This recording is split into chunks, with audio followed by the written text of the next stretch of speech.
느헤미야서 묵상을 지난 주간에 시작하셨는데요. 이미 여러분 마음속에 느헤미야는 어떤 사람이다라고 하는 그림이 좀 그려지기 시작했을 것 같아요. 느헤미야를 생각하면 어떤 별명을 붙여줄 수 있을까? 느헤미야는 그저 한마디로 성벽을 쌓은 사람, 예루살렘에 무너졌던 성벽을 수축하고 다시 쌓았던 그런 굉장히 의미 있는 역사적 인물이라고 저희가 말할 수 있을 것 같아요. 근데 사실은 느헤미야를 그 정도로 얘기하면 조금 안타깝다라는 마음이 들었습니다. 왜냐하면 느헤미야가 의미하는 바는 그것보다는 훨씬 더 크다라는 생각이 들었어요.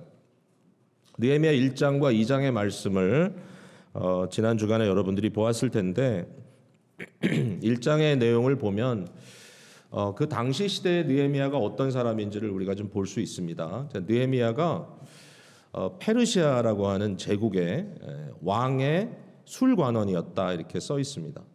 술관원. 자, 술을 맡은 사람인데요. 일단 술 얘기가 나오면 그 자체로 굉장히 행복해하시는 분도 계실지 모르겠는데 저는 이 술관원이라는 말의 의미를 조금 우리가 잘 이해해야 된다는 생각이 들었어요. 그러니까 당시에 페르시아에서 느헤미야의 위치가 어느 정도였냐라고 보면 아마 우리 교회도 참 훌륭하신 분들도 많고 우리 2세들 중에도 뭐 정말 대단한 친구들이 참 많아요. 저희 뭐 하나하나씩 따져보면 참 어떻게 이런 친구들이 교회에 있을까 생각할 정도로 많은데 근데 아마도 제가 보기에 느헤미야의 그 시대의 위치만큼 올라간 사람은 저희 중엔 없어요. 왜냐하면 이제 술관원이라는 관원이라는 것은 그런 거예요. 그냥 이 왕과 함께 술잔을 기울일 수 있는 그러한 위치에 있는 사람이에요. 그러니까 언제 이제 하느냐? 여러분 술을 막 먹고 취하려고 마시는 것은 사실은 별로 좋은 방법이 아니죠. 술이라는 것은 일종의 사귐이죠, 그죠? 적어도 이제 우리가 일반적으로 생각한다면 그러면 왕의 술을 맡았다라는 말은 왕과 함께 속 얘기를 하는 사람이라는 뜻입니다. 그러니까 언제 왕이 술을 마시겠어요? 업무 중에는 아니죠. 그러니까 업무 끝나고 하루의 일과를 마치고 제일 힘들고 어려울 때 그리고 마음에 뭔가 이렇게 걱정이 있을 때 누굴 불러요? 느헤미야를 불러서 함께 술잔을 기울이면서 마음에 있는 얘기를 하는 겁니다. 그러니까 페르시아는 그 당시에 세계를 정복한 제국입니다. 세계 최고의 권력자와 함께 속마음을 얘기하는 사람이 느헤미야인 거예요. 여러분 이 사람이 유대인입니다. 자기 형제가 예루살렘을 갔다 돌아와서 자기한테 얘기를 해줍니다. 하난이라는 사람인데 예루살렘에 가봤더니 우리가 생각했던 거하고는 좀 다른 상황이 벌어져 있더라. 어떤 상황인가요? 적어도 기대했던 건 뭐냐면은 이미 80년 전, 90년 전에 수룹바벨이 예루살렘으로 먼저 떠났고 기간은 좀 걸렸지만 거기에서 성전이 다시 재건되고 또 얼마 전에 에스라라고 하는 인물이 예루살렘으로 떠났고 결국 성전을 중심으로 한 이 예배, 이스라엘의 예배가 회복되는 데 있어서 건물도 준비되고 기구도 준비되고 이제는 가르침이 준비되어서 백성들이 눈물로 그 은혜를 누리는 단계까지 갔단 말이죠. 그러니까 에스라를 통해서 우리가 봤잖아요. 에스라서를 통해서. 그러면 이러한 상황 속에서 적어도 이제는 좀 살만해져야 되겠다라는 생각을 하지 않았겠어요? 근데 이 형제가 갔다 와서 하는 말이 성전도 서 있고 사람들도 좀 이렇게 있는데 정말 폐허더라. 여전히 폐허덤이더라. 왜냐하면 성벽은 탄 대로 그대로 방치되어 있고 성문도 하나도 채워져 있지 않고 여러분 예루살렘이라고 하는 도성이라고 하는 것은 이렇게 옛날에 역사적인 고도시니까 사람들의 마음에 여기가 예루살렘이야 할 수 있지만 성벽도 없고 아무런 어떤 이런 이 둘레가 없으니까 결국은 방치되어 있는 거거든요. 사람들이 예루살렘에 살지도 않아요. 느헤미야서를 쭉 읽다 보면 당시에 그 수룹바벨로부터 느헤미야에 이르기까지 얼마 정도의 사람들이 예루살렘으로 복귀했느냐 또는 유대로 복귀했느냐 숫자가 나오는데 그 숫자가 그렇게 크지가 않아요. 우리 생각하는 만큼. 그냥 한 2, 3만 명. 그중에 노력해서 예루살렘 성에 머무는 사람들은 10분의 1밖에 안 돼요. 다른 사람들은 나가서 농사지면서 사는 거예요, 주변에서. 그러니까 이 도시라고 하는 것이 정말 보잘것이 없는 겁니다. 예. 이제 그런 상태에서 이렇게 성벽이 다 무너진 상태로 그대로 방치돼 있고, 이런 일이 벌써 100년 이상, 100년이 뭡니까? 그 전에 벌써 70년이라는 기간이 또 지났으니까 이 기간 동안 완전히 예루살렘이 하나님의 도성이라고 이야기할 수 없을 정도로 폐허가 돼 있다라는 말을 들은 거예요. 그때 느헤미야가 이 말을 듣고 나서 기도하죠, 하나님께. 너무 괴로웠어요, 마음이. 무너져서 기도합니다. 그냥 기도가 아니라 정말 한마디로 슬픔에 애도하는 기도입니다. 애통하는 기도. 근데 이제 여기에 느헤미야가 어떤 인물인지를 우리가 알게 되는 게 뭐냐면, 이 사람의 기도가 그냥 한탄도 아니고, 그냥 도대체 왜 이런 일이 벌어졌습니까? 역사에 대한 비평도 아니고, 이 사람의 기도가 이렇게 이 영적으로 무너짐으로 말미암아 하나님의 이 크게 치시는 이러한 이 역사를 경험할 수밖에 없었던 선조들에 대한 어떤 원망도 아니고, 그러니까 선조들의 죄를 고백한다고요, 느헤미야가. 근데 그 고백 속에 자기가 들어가 있어요. 자기가 회개하는 거예요. 자기가 눈물을 흘리며 가슴을 치며 애통하는 거예요. 우리가 잘못했다는 거예요. 그러니까 제가 이 말을 읽는 순간에 다시 한번 깨달았어요. 아, 느헤미야라고 하는 인물은 어떤 사람이냐? 중보하는 사람이에요. 누구를 위해서? 자기 백성을 위해서, 자기 동족을 위해서, 이스라엘 공동체를 위해서, 예루살렘을 위해서 그들의 죄를 같이 지고 하나님 앞에 엎드려 회개하는 사람이었어요. 자, 이 모습을 우리가 딱 봤을 때 이게 그냥 일이 아니구나. 여러분, 누구를 닮았습니까? 아무리 생각해도 그리스도를 닮았습니다. 우리 예수님. 저와 여러분의 죄를 짊어지시고 우리를 위하여 대신 십자가에서 그 죄가를 지셨던 분이잖아요. 예수님은 우리의 중보자시고 우리의 중재자시잖아요. 그러니까 느헤미야는 그 시대에 이런 중재자, 중보자의 역할을 감당했던 사람이다. 뿐만 아니라 그 기도를 마치는 순간에 뭐라고 기도하냐면은 하나님, 제가 이 사람 앞에서 좀 은혜를 입게 해주십시오. 근데 그 사람이 누구냐면 왕이에요. 그러니까 벌써 마음속에 뭔가 생각하고 결단한 게 있었다는 거예요. 그리고 나가서 왕을 만나거든요. 왕이 이렇게 딱 보고 하는 말이, 왜 너의 얼굴에 수심이 가득하냐. 여러분, 이건 큰일입니다. 느헤미야는 왕의 수심을 들어주는 사람이지 자기의 수심을 왕께 갖다 주는 사람이 아니거든요. 그러니까 굉장히 두려웠어요. 그 얘기를 듣고 왕이 알아챘구나. 그리고 나서 얘기하죠. 왕이여, 내 동족, 나의 고토, 나의 옛성 예루살렘이 이렇게 폐허 가운데 있다는 말을 들었으니 제가 어떻게 슬퍼하지 않을 수 있겠습니까? 왕이 여기에 대해서 이제 느헤미야를 아마 잘 알았던 것 같아요. 그러니까 한마디 더 질문합니다. 그러면 내가 너를 위하여서 무엇을 해주면 좋겠느냐라고 질문하니까 느헤미야가 기도하죠. 그 순간 잠시지만 하늘의 하나님께 기도합니다. 그리고 말을 하죠. 나를 보내주십시오. Send me. 아마 거기까지는 왕이 기대 못했을 수 있어요. 사람을 보내서 이 일을 좀 할 수 있게 해달라. 왕이 좀 나서달라. 그게 아니에요. Send me.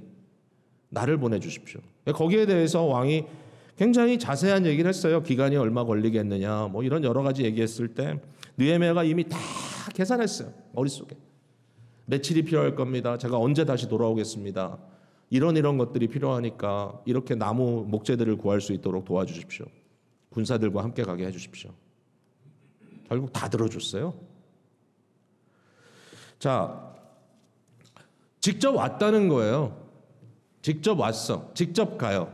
그 일을 저 사람들이 하게 해주십시오. 뭐 도와주십시오. 이게 아니라 그 일이 남의 일이 아니라 내 일이라고 생각하고 직접 높은 자리에서 낮은 곳으로 임했던 느헤미야인 거죠. 여러분, 이거 예수님 닮았지 않습니까? 제가 이제 이런 걸 보면서 느헤미야 1장과 2장에 나와 있는 내용을 읽으면서 생각하기를, 아마 뭐 저뿐만이겠어요?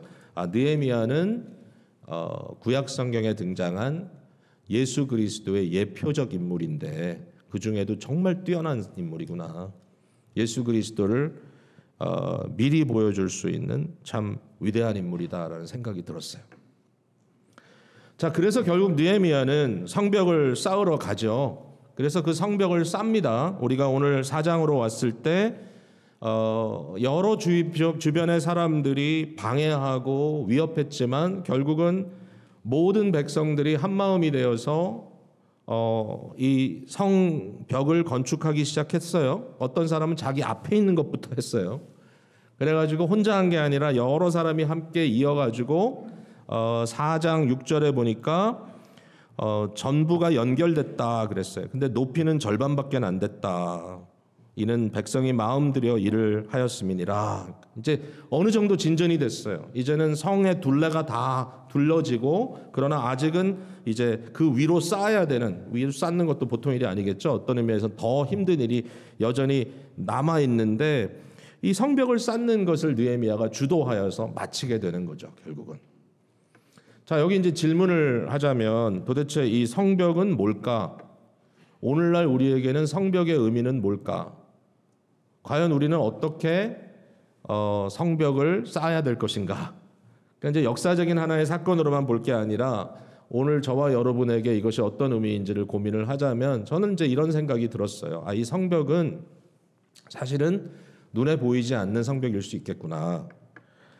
잠언 25장 28절에 보면 자기의 마음을 제어하지 아니하는 자는 성읍이 무너지고 성벽이 없는 것과 같다, 이렇게 말씀하고 있어요. 여기에 보이지 않는 성벽을 언급하고 있죠. 자기의 마음을 제어한다. 그러니까 마음을 이제 셀프 컨트롤이라고 하는 어떠한 덕망을 통해서 자기의 마음을 지키는 거죠. 잠언이 강조하는 건 뭐냐면 무릇 지킬 만한 것 중에 내 마음을 지키라고 하잖아요. 근데 결국은 그 마음이 중요한 거죠. 우리의 마음, 또 공동체의 마음, 이 마음을 지켜야 되는데 이 마음이 왜 중요한가 하면은 마치 그 당시 예루살렘처럼 우리의 마음에 이미 성전이 지어져 있는 거예요. 성전은 이미 지어져 있어요. 성전은 뭐냐? 하나님의 지성소예요. 지성소는 하나님의 보좌거든요. 그러니까 이미 하나님의 임재라고 하는 이 어마어마한 현실이 예루살렘에 있는 거예요. 하나님이 자기 이름을 거기 두신 거예요. 이미 이루어졌어요. 성벽은 건축되지 않았어요. 이런 상황에서 성벽을 짓는다. 우리도 똑같아요. 저와 여러분도 동일합니다. 자, 우리에 대해서 뭐라고 얘기하냐면은 바울 사도가 고린도 교회를 향해서 얘기하잖아요. 너희 몸이 성령의 전인 것을 알지 못하느냐. 믿음으로 전혀 살지 못하는 사람에게 한 얘기예요. 음란한 일을 행하고 있었어요. 근데 그들을 향해서 하는 말씀이 너희가 그렇게 살 수 없다. 너희의 마음을 제어해야 된다. 너희의 삶을 레귤레이트 해야 된다. 왜? 이미 너희는 성령께서 내재하시는 성령의 템플, 전이 된 것을 네가 알지 못하느냐. 여러분, 하나님 아버지께서 하늘 보좌에 계십니다. 그리스도 예수께서 그 보좌 우편에 계십니다. 근데 하나님은 삼위일체 하나님이시잖아요. 하나님은 무소부재하신 하나님이시잖아요. 안 계신 곳이 없다는 얘기죠. 근데 그 하나님께서 성부와 성자께서 함께 성령을 보내셨어요. 그 성령을 보내셨을 때 그냥 아무 의미 없는 어떤 기운으로 보내신 게 아니라 하나님으로 보내셨어요. 하나님이세요. 그리스도의 영이라고 부르기도 해요. 어디로 가셨냐? 바로 몸된 교회에 계시고 바로 그분께서 저와 여러분의 마음속에 좌정하고 계시다는 거예요. 여러분 성령의 전인 줄로 믿으시기 바랍니다. 이건 구원받은 거듭난 모든 사람들이 인정할 수 있는 일이에요. 내가 구원을 받았다는 것은 여러 가지 놀라운 그러한 의미가 있는데 그 의미 중에 중요한 의미가 뭐냐면 나는 하나님이 내재해 계시는 존재다는 거예요. 여러분께는 하나님이 동행하세요. 성령께서 함께 하신다고요. 함께 하시는 정도가 아니라 성령이 여러분 마음속에 와 계신 이유는 왕으로 좌정하시기 위해서 오신 겁니다. 여러분의 마음 왕좌에 누가 앉아 있나요? 성령님께서 계셔야 돼요. 이러한 왕좌에 계신 이 성령님의 내재적인 역사를 우리가 그 다음엔 어떻게 해야 됩니까? 이것을 둘러야 됩니다. 이것을 믿음으로 지켜나가야 됩니다. 그 지켜나간다는 게 성벽이잖아요. 우리의 정체성을 말하는 거잖아요. 너희 안에 너희 마음에 그리스도를 주로 삼아 거룩하게 하고 라고 하는 베드로전서 3장 8절 말씀이 생각나는 구절이죠. 너희 마음에 성령의 내재하심과 성령의 좌정하심으로 인하여 너희는 하나님의 성전이 되었다면 성전이 된 너희들이 해야 될 것은 뭐냐? 그리스도 예수를 주로 삼아 구별하고 너희 자신의 정체성을 쌓아라. 너희가 누구인지를 생각해라. 너희의 주변에 성을 쌓아라. 그 성은 뭐죠? 믿음이에요. 믿음. 믿음의 성이에요. 그 믿음의 성을 내가 쌓나요? 사실은 그리스도가 쌓으세요. 예수 그리스도를 뭐라고 부릅니까? 히브리서 12장 1절이죠. 모든 성도들에게 얘기하죠. 너희 눈을, 너희의 시선을 그리스도에게 집중해라. Fix your eyes on Jesus. 예수 그리스도께 너희의 눈을 집중해라. 왜냐하면 그리스도는 누구냐? 너희 믿음의 창시자요. 너희의 믿음의 완전함을 이루시는 분이다. The author, 믿음을 만드시는 분이고 perfecter, 믿음을 완성시키는 분이다. 그 믿음이 뭡니까? 성벽입니다. 느헤미야가 그렇게 했듯이 우리 안에 성전을 지으시고 그 성전을 두르시는 믿음의 역사를 시작하시고 마치시는 이가 그리스도라는 거예요. 그리고 우리는 우리의 눈을 그리스도께 집중하며 그를 따라 성령의 전으로 지어져가는 이 놀라운 현실 속에서 우리가 그 성벽, 믿음의 성벽을 그리스도와 함께 지어가는 자들로 부름을 받았다는 거예요. 이 믿음으로 지어가는 것, 믿음을 짓는 것, 믿음의 사람으로 세워지는 것. 그러므로 우리의 정체성이 더욱더 분명해지고 또 외부로서부터 오는 여러 가지 환난, 핍박뿐만 아니라 유혹들을 죄의 도전으로부터 싸워 나갈 수 있는 사람들로 세워져 가는 것이 바로 우리들에게 주신 놀라운 사명이라고 하는 겁니다. 믿음은 아무나의 것이 아닙니다. 믿음은 하나님의 선물인데요. 그러나 믿음은 절대로 멈춰 있는 것이 아니라 우리 속에 역사하는 신앙적 생명력입니다. 이 믿음이 우리 속에서 불같이 일어나야 합니다. 이 믿음으로 모든 것을 대해야 합니다. 믿음으로 시작하지 않으면 안 되고 믿음으로 하지 않으면 안 됩니다. 심지어는 성도들에게 믿음으로 하지 않는 것은 죄라 그랬습니다. 여러분, 만약에 우리가 아무 생각 없이 방치되어 있는 상태에서 크리스찬이라고 하는 이름은 가졌지만 우리의 삶에 믿음의 벽이, 성벽이 세워져 있지 않은 것처럼 마치 노출되고 아무렇게나 살아가고 있다면 여러분, 믿음으로 하지 않는 것은 죄라 그랬어요. 믿음으로 우리 자신들이 어떤 존재인 것을 확인하며 날마다 믿음의 삶을 살아가는 것이 주께서 우리에게 주신 사명이라는 거예요. 그 일을 그리스도께서 이미 앞서 하신다는 거예요. 자, 이렇게 믿음으로 살아가는 사람들에게, 믿음의 성벽을 지어가는 사람들에게 어떤 일들이 있느냐, 어떤 어려움이 있느냐, 이제 여기에 대해서 오늘 본문이 말씀해 주시고 계세요. 저는 오늘 본문의 내용을 간단하게 세 가지로 구분할 수 있을 것 같아요. 첫 번째는 이 대적들의 위협이 계속 있었다는 거예요.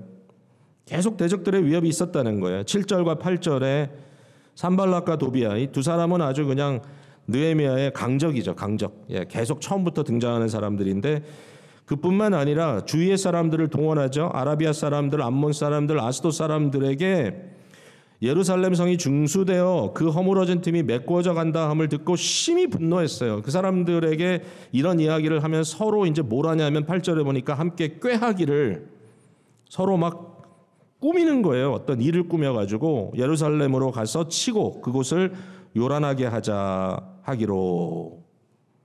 대적들의 위협이 있어요. 이 사람들은 아주 분노하고 있고 화가 나고 굉장히 아주 질투심에 사로잡혀 있습니다. 이스라엘 이 유대인들이 이처럼 세워져가는 이 예루살렘이 세워져가는 것을 그냥 못 보는 거예요. 어떻게 해서든지 이걸 좀 무너뜨려야 되겠다 하면서 혼란을 야기하려고 애를 쓰고 있어요. 자, 그게 이제 본문의 도전입니다. 7절과 8절. 그 다음에 여기에 대해서 느헤미야가 어떻게 대응했는지를 보여주고 있어요. 공동체의 대응. 9절 그리고 13절, 14절. 9절에 보니까 우리가 우리 하나님께 기도하며 그들로 하여금 파수꾼을 두어 주야로 방비하였는데 첫 번째 대응은 뭐죠? 첫 번째 대응은 기도죠. 기도. 제가 이미 말씀드렸지만 느헤미야는 기도의 사람이에요. 하나님께 간구하는 것. 하나님께 간구하는 게 더 좋아요. 왜냐하면 사람이 할 수 있는 일은 한계가 너무 분명하게 드러나요. 그러니까 내가 하면 거기까지밖에 못 가요. 근데 하나님께서 하시면 생각한 것을 전혀 우리가 상상도 할 수 없을 만큼 확장해서 하나님께서 일하십니다. 그래서 우리 기도해야 돼요. 여러분 힘들고 어려운 일이 있을 때 기도하는 거예요. 네, 기도하는 게 쓸데없는 거라는 게 아니에요. 기도하는 거야말로 가장 지혜로운 일이에요.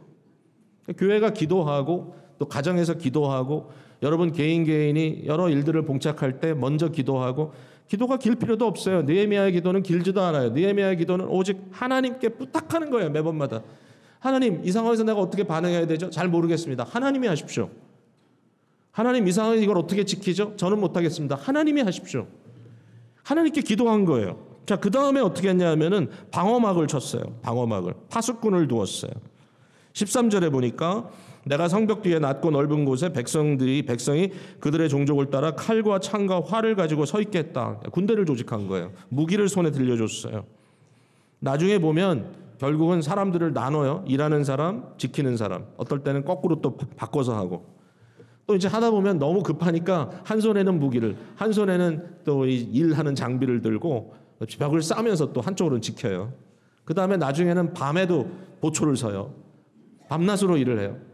빨리 끝내야 되니까. 하여튼 이들은 이렇게 열심히 사역을 했는데 그 다음에 이제 또 한 가지 여기 공동체가 대응하기 위해서 느헤미야가 한 게 뭐냐면은 저들에게 격려를 합니다. 14절에 보니까 내가 돌아본 후에 일어나서 귀족들과 민장들과 남은 백성들에게 말하기를 그냥 모두에게 얘기했다는 거예요. 너희는 그들을 두려워하지 말고 지극히 크시고 두려우신 주를 기억해라. 하나님을 기억해라. 하나님을 믿어라. 하나님을 생각해라. 하나님을 신뢰해라. 하나님이 너희를 지켜주실 것이다. 근데 그것만 얘기한 게 아니에요. 너희 형제와 자녀와 아내와 집을 위하여 싸우라. 무슨 얘기입니까? 저들이 성벽을 쌓아야 되는 이유를 다시 한번 상기시키는 거예요. 너희가 이걸 해야 돼. 이걸 안 하면 안 돼. 왜냐하면 너희는 너의 가정을 지켜야 되고 너의 공동체를 지켜야 돼. 이것은 하나님의 역사적인 사명이야. 하나님이 우리를 이 땅에 보내신 이유가 뭘까요? 우리에게 왜 자녀들을 허락했을까요? 뭐 매번 반복해서 하는 얘기지만 언약의 가정을 이루시기 위함입니다. 부모가 자녀를 하나님께 드린다는 말은 절대로 쉬운 말은 아니지만 우리에게 주신 사명이에요. 우리에게 주신 사명은 그들을 예수 믿는 사람으로, 언약의 자녀들로, 신앙의 사람들로 세우는 일이죠. 그게 쉽게 됩니까? 그러나 그게 사명이에요. 그게 목적이에요. 교회 공동체가 믿음을 상실하면 아무 의미가 없어요. 믿음 없는 사교단체 아무 의미가 없어요. 뭐 좋은 일 하는 어떤 무슨 뭐 선한 어떤 일을 하는 그런 사회단체 그것도 뭐 어느 정도 효력이 있지만 믿음의 역사가 일어나야 기적이 일어나는 거예요. 믿음의 역사가 일어나야 돌이켜봤을 때 하나님이 하셨구나라고 얘기할 수 있는 거예요. 내가 할 만한 것들 했다고 해가지고 자랑할 거 없어요. 여러분이 얼마든지 스스로 위대하게 할 수 있는 것 했다고 사람들 앞에 우쭐하게 자랑할 게 없다고요. 왜냐하면 그거는 인간적인 일일 수 있어요. 그러나 기도한 사람이 믿음을 지키며 믿음으로 한 사역에 대해서는 어떻게 얘기하는지 아세요? 오직 은혜로 하나님께서 하셨다고 고백하는 거예요. 그러니까 뭐 할 말도 없어요. 할 말은 없지만 너무 감사해요. 너무 감사해요. 지킬 게 너무 많아요. 목적이 있어요. 목적이 있어 사역하는 거예요. 목적이 있어 사역하는 거예요. 우리 어르신 목사님 중에는 저한테 이런 얘기 하셨어요. 교인들을 놀게 하면 안 된다. 무조건 바쁘게 해라. 계속 일을 하게 하라. 당연히 저는 그 말을 잘 안 들었어요. 왜 성도님들 계속 일하게 하냐? 그래야 딴 생각을 안 한다.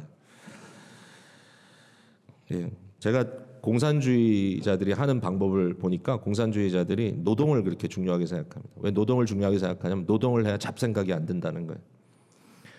먹고 살 것도 없는데 노동할 게 뭐 있어요? 뭐 농사도 안 되고 아무것도 안 되는데. 그럼 공산권에서는 이렇게 한대요. 여기 돌무더기를 싸놓고 이걸 일로 옮겨라. 옮기면 다시 일로 옮겨라. 옮겨라. 아니 그거 왜 자꾸 옮기라 그래? 그래야 네가 잡생각을 안 하는 거야. 노동을 해요. 하나님 그렇게 일시키는 것 같지 않아요. 어떨 때는 우리가 하나님에 대해서 좀 이렇게 생각이 번뜩 잘 들지 않아가지고 오해할 수는 있어요. 그러나 여러분 절대로 뺑뺑이 돌리지 않으십니다. 하나님은 여러분에게 목적을 주셔요. 믿음의 집을 세워라. 믿음의 공동체를 세워라. 그 일을 위해서는 우리가 열심히 해야 되겠죠. 그러나 일 자체가 많이 뭘 한다고 목적이 되게 중요합니다.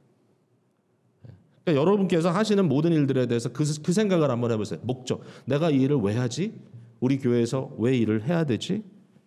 그거는 뭐 해야 되는 거니까. 해야 되는 거니까인데 한번 질문해 보세요. 왜? Why?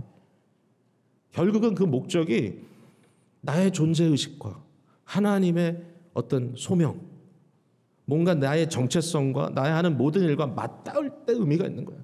그때는 신나서 할 수 있는 거예요. 기뻐서 할 수 있는 거예요. 그리고 그 일에 대한 결과도 하나님께 맡길 수 있는 거예요. 이러한 것들이 참 중요하다. 리더에게도 되게 중요하겠죠. 우리 리더들 많으시니까 굉장히 많이 생각할 수 있습니다. 또 오늘 본문 속에 또 한 가지 이제 마지막 세 번째 남은 게 뭐냐면 사기를 저하시키는 요소들을 여기서 발견하고 이 사기를 저하시키는 요소들에 대해서 느헤미야가 굉장히 낱낱이 얘기하고 있다라는 걸 발견하게 됩니다. 10절에서 12절 있는 말씀인데요. 결국은 믿음으로 가정을 세우고 믿음으로 교회를 세우고 믿음으로 나의 삶을 세워가는데 여러 가지 우리를 디스커리지 시키고 우리를 자꾸만 이렇게 실망시키려고 하는 그러한 어떤 도전들이 있다라는 거예요. 세 가지가 있어요. 자, 첫 번째는 뭐냐면 10절에 보니까 내부에서 오는 도전이에요. 유다 사람들은 이르기를 흙 무더기가 아직도 많거늘 짐을 나르는 자의 힘이 다 빠졌으니 우리가 성을 건축하지 못하리라. 스스로 얘기하는 거예요. 스스로. 아직도 해야 할 흙 무더기 옮겨야 될 게 너무 많네. 근데 짐을 나르는 우리 다 힘이 빠졌어. 이제 너무 수고를 많이 해서 더 이상 힘을 쓸 수 있는 여력이 없는 것 같아. 결국 이 성 건축은 못 끝낼 것 같다. 내부적으로 힘들어 못하겠다고 하는 이제 일종의 포기하는 말이 나오는 겁니다. 자, 그 다음에 두 번째로는 어떤 문제가 있었냐면요. 대적자들입니다. 이미 얘기를 했죠. 근데 11절에 우리의 원수들은 그러면서 아주 구체적으로 나와요. 이르기를 그들이 알아보지도 알지 못하고 보지 못하는 사이에 우리가 그들 가운데 달려들어가서 살육하고 역사를 그치게 하겠다. 가서 죽이고 일을 중단하게 만들겠다라고 말하고 있는 겁니다. 이러한 이제 대적자들 아주 노골적인 대적자들이 있어요. 그 세 번째는 뭐가 있냐면 세 번째는 12절에 보니까 약간 혼란스러운 사람들이에요. 이 사람들은 그 원수들의 근처에 거주하는 유다 사람들. 그러니까 유다인은 유다인인데 예루살렘에 들어와서 저들의 일을 돕지 않고 그들은 밖에서 농사지면서 자기 삶을 살고 있어요. 그들에게는 이게 불만이에요. 왜 자꾸 이렇게 성벽을 짓는다고 해가지고 내가 살고 있는 환경 속에 불필요한 그러한 이 마찰을 만드냐? 원수들과 함께 살고 있으니까 대적하는 사람들, 그러니까 좋지 않은 의견을 갖고 있는 사람들과 함께 살고 있으니까 이 사람들은 그냥 자기가 편한 대로 살겠다는 거예요. 그래가지고 하는 말이 10번이나 우리에게 말하기를 너희가 우리에게로 와야 하리라. 오라. 자꾸 오라. 오라는 얘기는 뭐냐면 결국 일을 중단시키려는 거고요. 원수들도 자꾸 오라 그러거든요. 오라는 말은 뭐냐면 결국은 해를 입히겠다는 거예요. 이런 일을 하는 사람들이 있었다는 거예요. 저는 이제 이걸 크게 내면적인 것은 우리의 죄성이고 외에서 오는 도전은 말 그대로 마귀의 도전이고 사탄의 도전이고 또 이 혼란스러운 현실은 우리가 살고 있는 세상이라고 하는 것이 혼란스럽다. 세상은 우리가 발붙이고 살만한 곳인 것처럼 느껴지면서도 헷갈려요. 거기에 불신이 있고 하나님에 대한 반박이 있고 반란이 있고 뭔가 우리가 편안하게 있을 수 없는 세상은 끊임없이 우리의 믿음에 대해서 도전하고 있어요. 여러분 오라 할 때 조심해서 가야 될 것 같아요. 오라 할 때 제가 지난 금요일에 좀 우스운 일이 있었는데 한 2주 전에 어떤 분이 저한테 이메일을 했어요. 그래서 좀 만났으면 좋겠다. 제가 이제 얘기를 쭉 들어보니까 그리고 그분의 이름도 보고 이렇게 보니까 제 머릿속에 딱 한 분이 떠올랐어요. 아, 이분이구나. 근데 그분이 약간 좀 먼 사돈 정도 되는 분이기도 하고 그래가지고 제가 그럼 뭐 만나야지 어떤 일종의 책임감을 가지고 그래서 2주 후에 금요일 날 점심 때 만나자. 그래가지고 이제 만났거든요. 근데 가서 보니까 딴 사람이에요.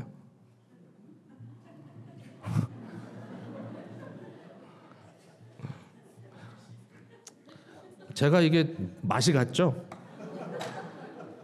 깜짝 놀랐어요. 다행히 뭐 그렇게 나쁜 사람은 아니었어요. 하고자 하는 일도 뭐 좋은 일이고 그래서 정신같이 먹고 헤어졌는데 하도 어이가 없어 제가 돌아와서 우리 와이프한테 얘기를 했어요. 야, 어이가 없다. 사실 물어봤거든요. 우리 아내가 누구 만나러 가? 우리 그 사람 누구 그 집 그렇게 되는 사람 그 사람 만나러 가. 근데 이제 얘기했죠. 갔다 와서 아니던데 아니던데. 여러분 제가 어떤 분 이렇게 뭐 강의 같은 걸 듣다 보니까 사람을 조심하라. 누구를 만나고 누구를 안 만나고 이런 사람들은 만나지 말라 이렇게 얘기를 해서 제가 동감했어요. 두 가지 사람은 절대로 만나지 말고 피하랍니다. 두 가지 종류의 사람. 첫 번째 누구냐면 너무 이기적이라서 어떻게 해서든지 나를 이용해 먹는 사람. 아주 이기적인 셀피시한 사람. 뭐 그런 사람도 사랑해줘야 교회 아니에요? 여러분이 하세요. 근데 이제 두 번째 어떤 종류의 사람이 있냐면 두 번째는 진짜 그냥 나쁜 정도가 아니라 악마다 이렇게 얘기를 하죠. 그건 누구냐면 여러분의 머릿속으로 들어가서 여러분을 조정하려고 하는 사람. 그루밍하고 가스라이팅하고 그래서 선과 악을 구분하지 않고 뭐든지 자기 뜻대로 하도록 만들려고 하는 사람. 리더 중에 그런 사람들 좀 있을 수 있어요. 그러니까 이거는 아예 만나지도 마라. 피하라. 고개를 끄덕끄덕 하시는 거 보니까 많이 당하신 것 같아요. 근데 제가 이걸 듣고 동감했어요. 우리가 영분별하고 지혜로워야 된다는 말이 있죠. 세상은 좀 그래요. 이 세상은 우리가 다 믿을 수가 없어요. 세상은 우리의 믿음을 혼란스럽게 할 수 있는 요소가 너무 많아. 그리고 본질적으로 세상은 변화돼야 될 세상이에요. 근데 여기 이제 그 원수 마귀에 대한 얘기를 제가 잠깐 하고 넘어갈게요. 이제 마귀에 대한 얘기를 들으면 오싹합니다. 마귀가 도전한다는 거죠. 베드로전서 5장 8절에 이렇게 써 있죠. 근신하라 깨어라 너희 대적 마귀가 우는 사자같이 두루다니며 삼킬 자를 찾나니 너희는 믿음을 굳건하게 하여 그를 대적하라. 깨어 있어라. 마귀를 대적하라. 제가 솔직하게 질문할게요. 여러분 마귀가 느껴집니까? 마귀의 존재가 여러분에게 느껴지나요? 너무 영적인 척하지 마시고 그냥 답을 하세요. 네. 제가 생각할 때는 대부분의 사람들은 별로 못 느껴요. 마귀의 존재나 마귀의 역사를. 저도요 마귀의 역사에 대해서 막 두려워하면서 막 경각심을 갖고 이러진 않아요. 그냥 일상적으로 살아요. 근데 생각을 해보니까 마귀는요 우는 사자처럼 삼킬 자를 찾는데요. 대단한 존재고 그 다음에 마귀는 우리보다 훨씬 세요. 우리가 마귀를 우리 힘으로 못 이겨. 제 결론은 이거예요. 결론은 뭐냐면 마귀가 이처럼 우는 사자처럼 우리를 삼키려고 막 으르렁대지만 그렇게 못하는 이유가 뭐냐면 우리 그리스도께서 우리 막아주고 계세요. 네. 확실해. 오해가 없어 저는 여기에 대해서. 진짜 오해가 아닌 것 같아요. 그리고 막아주시는 방법 중에 하나가 뭐냐면 선한 영이신 천사들을 보내서 우리를 지키고 계시다고 저는 믿어요. 되게 무슨 동화 같죠? 아니에요. 네. 히브리서 1장에 보면 천사는 하나님께서 우리를 지키기 위하여 부리도록 만드신 하나님의 사자들이라고 써 있습니다. 여러분을 지키는 천사가 있어요. 깨닫게 해줘야 돼요. 혼자가 아니에요.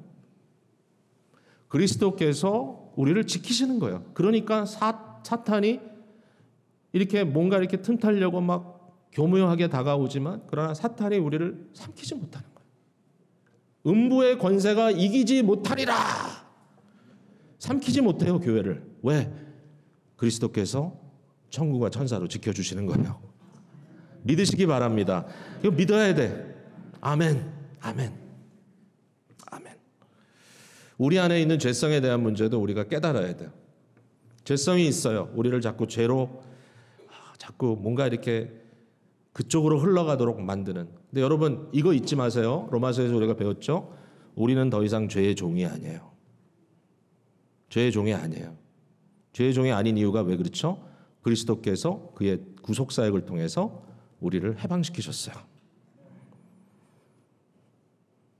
자, 한번 따라해 보세요. 나는 더 이상 죄의 종이 아니다. 한 번 더. 나는 더 이상 죄의 종이 아니다.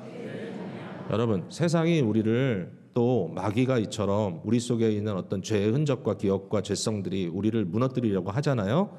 근데 이미 하나님께서 놀라운 역사를 베푸신 거예요. 우린 죄의 종이 아니에요. 근데 문제는 뭐냐면 아직도 노예 근성이 다 사라지지 않아서 자유함을 받았음에도 불구하고 자유를 만끽하기보다는 노예처럼 살아갈 때가 많아요. 그거를 극복해야 돼. 무엇으로? 믿음으로. 그래서 믿음이 필요한 거예요. 매번. 말씀을 맺겠습니다. 우리의 존재가 어떤 존재인가를 인식하는 것이 너무 귀한 것 같아요. 너무 귀해요. 그 믿음이라는 것이 우리에게 주시는 확신은 우리의 정체성에 대한 끊임없는 확인을 해주시는 거예요. 너희 마음 속에 예수 그리스도를 주로, 주님으로, 왕으로, 주인으로 확정하고 거룩하게 구분하고 그것을 기반으로 해서 너의 삶을 살아라.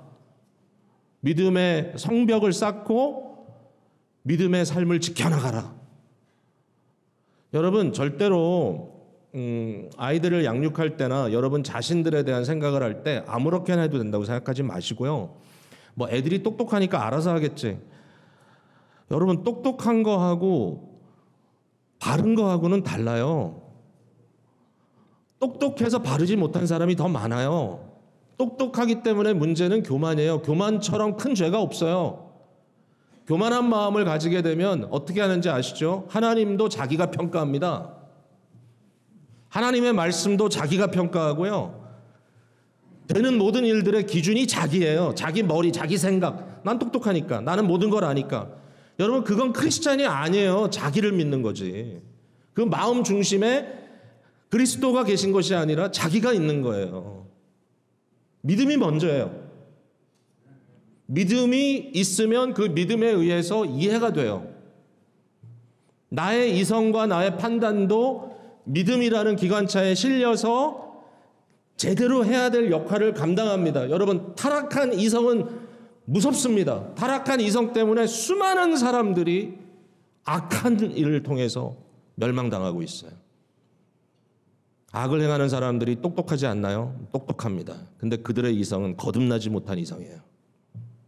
거듭난 이성을 가지고 믿음으로 하나님께 드려진 그러한 이성, 그러한 판단, 그러한 기준, 이런 것들이 있어야 우리는 올바로 살 수 있는 겁니다.